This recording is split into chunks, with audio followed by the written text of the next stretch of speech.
యోబు గ్రంథము 31వ అధ్యాయము. నేను నా కన్నులతో నిబంధన చేసుకొంటిని, కన్యకను నేనేలాగు చూచుదును? అలాగు చేసిన ఎడల పరముననున్న దేవుని ఆజ్ఞ ఏమగును? ఉన్నత స్థలముననున్న సర్వశక్తుని స్వాస్థ్యమేమగును? దుర్మార్గులకు విపత్తు సంభవించుటే గదా, పాపము చేయువారికి దురవస్థ ప్రాప్తించుటయే గదా. ఆయన నా ప్రవర్తన నెరుగును గదా, నా అడుగుజాడలనన్నిటినీ లెక్కించును గదా. అబద్ధికుడినై నేను తిరుగులాడిన ఎడల, మోసము చేయుటకై నా కాలు త్వరపడిన ఎడల, నేను యథార్థుడనై ఉన్నానని దేవుడు తెలుసుకొనున్నట్లు న్యాయమైన త్రాసులో ఆయన నన్ను తూచునుగాక.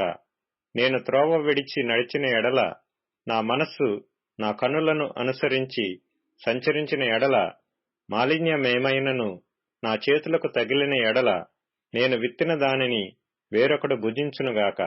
నేను నాటినది పెరికివేయబడునుగాక.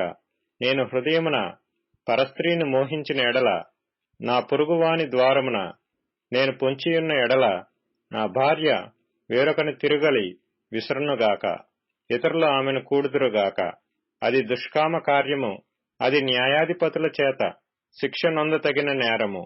అది నాశన కోపము వరకు దహించు అగ్నిహోత్రము. అది నా ఆదాయమంతయు నిర్మూలము చేయును.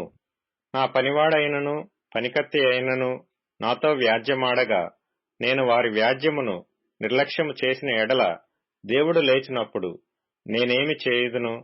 ఆయన విచారణ చేయునప్పుడు నేను ఆయనతో ఏమి ప్రత్యుత్తరమిత్తును? గర్భమున నన్ను పుట్టించిన వాడు వారిని కూడా పుట్టింపలేదా? గర్భములో మమ్ము రూపించినవాడు ఒక్కడే గదా.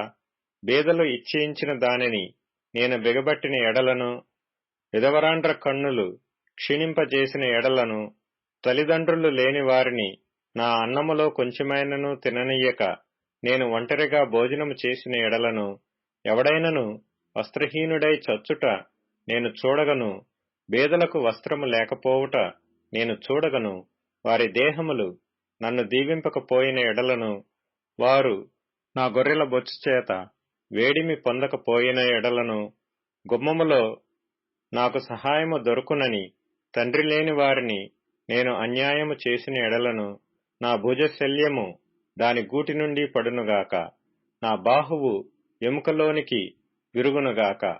నేనలాగు చేయలేదు. నా బాల్యము మొదలుకొని దిక్కులేని వాడు తండ్రి భావముతో నన్ను భావించి నా యొద్ద పెరిగెను. నా తల్లి గర్భమందు పుట్టిన నాటి నుండి దిక్కులేని వానికి నేను మార్గదర్శినైతిని. దేవుని మహాత్మ్యము ఎదుట నేను నిలువజాలననియు, ఆయన నన్ను నిర్మూలము చేయుననియు భీతి పుట్టెను.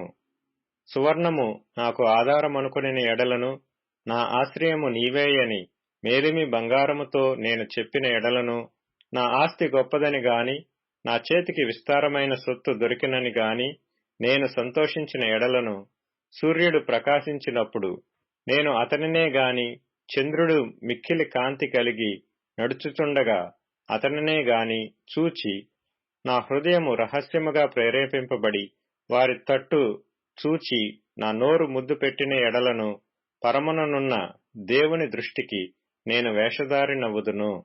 అదియు న్యాయాధిపతుల చేత శిక్ష నొందతగిన నేరమగును. నన్ను ద్వేషించిన వానికి కలిగిన నాశనమును బట్టి నేను సంతోషించిన ఎడలను, అతనికి కీడు కలుగట చూచి నేను ఉల్లసించిన ఎడలను, నేనలాగు చేయలేదు. అతని ప్రాణమును నేను శపించలేదు. పాపము చేయుటకు నా నోటికి నేను చోటియ్యనేలేదు.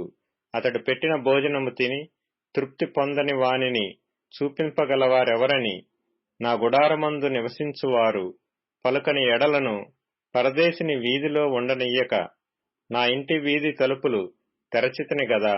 ఆదాము చేసినట్లు నా దోషములను దాచిపెట్టుకొని మహాసమూహమునకు భయపడియు, కుటుంబముల తిరస్కారమునకు జడిసియు నేను మౌనముగా నుండి, ద్వారము దాటి బయలు వెళ్ళక రొమ్ములో నా పాపమును కప్పుకొనిన ఎడల, పరముననున్న దేవుని దృష్టికి నేను వేషధారినవుదును.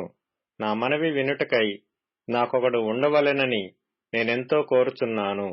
ఇదిగో నా చేవ్రాలు గురుతు. ఇదిగో నా ప్రతివాది వ్రాసిన ఫిర్యాదు. సర్వశక్తుడు నాకుత్తరమిచ్చునుగాక. నిశ్చయముగా నేను నా భుజము మీద దానిని వేసుకొందును.